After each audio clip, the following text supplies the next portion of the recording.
नमस्कार, मी प्रमोद स्वागत करतो सर्वांचं प्राधान्य न्यूजमध्ये।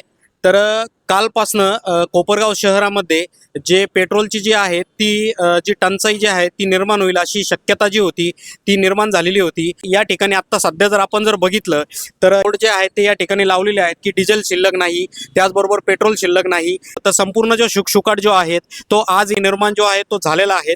तर काही नागरिक जे आहेत सध्या डिझेल भरण्यासाठी आलेले आहात, काय सांगाल आपण आलेला आहात त्या ठिकाणी? कोपरगाव येथे डिझेल पेट्रोल भरण्यासाठी आलो असता इथे डिझेल पेट्रोल शिल्लक नाही। सध्या शेतीची कामे जोरात चालू आहे। माझ्याकडे हार्वेस्टिंग गहू सोंगण्याचे हार्वेस्टर आहे, गहू सोंगणी चालू आहे। डिझेलची टंचाई असल्यामुळं शासनाने याच्यावर काहीतरी निर्णय घ्यावा आणि डिझेल पेट्रोलची व्यवस्था लवकरात लवकर करावी अशी मी विनंती करतो। नक्कीच। तर सध्या जर आपण जर बघितलं तर नागरिक जे आहेत तर ते या ठिकाणी जे काही पेट्रोल आणि डिझेल जे आहे ते भरण्यासाठी आलेले आहेत। पण या ठिकाणी काल जी होती ती प्रचंड जी गर्दी जी होती ती नागरिकांची झालेली होती।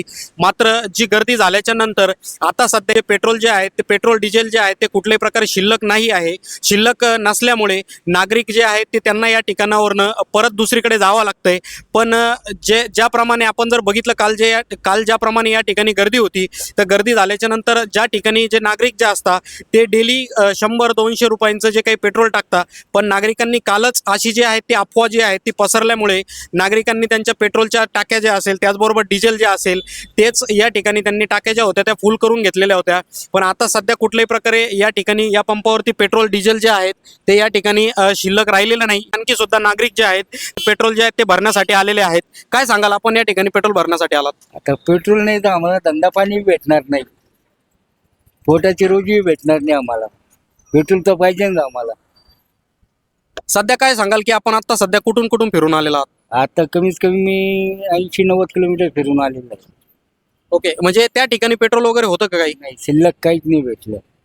तर नक्कीच आपण याच्या माध्यमातून नागरिकांकडनं सुद्धा ज्या प्रतिक्रिया ज्या आहेत जाणून घेतलेल्या आहेत। काल संध्याकाळी याच ठिकाणी प्रचंड प्रमाणामध्ये नागरिकांची जी गर्दी जी होती ती पेट्रोल भरण्यासाठी या ठिकाणी झालेली होती। पण जे नागरिकांनी जे गर्दी झाल्याच्या नंतर या ठिकाणचं पेट्रोल जे होतं ते पूर्णपणे संपून गेलेलं आहे। आणि सध्या आपण जे काही पेट्रोलचं जे या पेट्रोल पंपाचे जे काही मॅनेजमेंट आहे त्यांच्याकडनं सुद्धा आपण या ठिकाणी माहिती जी होती ती घेतलेली आहे। पण त्यांच्याकडनं आपल्याला सध्या तरी सांगण्यात आलेलं आहे की आमच्याकडनं ऑर्डर दिली गेलेली होती, पण सध्या तरी जे आहेत ती आमची ऑर्डर आणखी तरी आलेली नाही। लवकरात लवकर जेव्हाही अवेलेबल होईल तेव्हा परत या ठिकाणी पेट्रोल पंप जो आहे तो पुन्हा एकदा सुरळीत जो आहे तो सुरू करण्यात येईल। रिपोर्ट प्रमोद पवारसह कॅमेरामन शिवकुमार इंगळे, प्राधान्य न्यूज, कोपरगाव।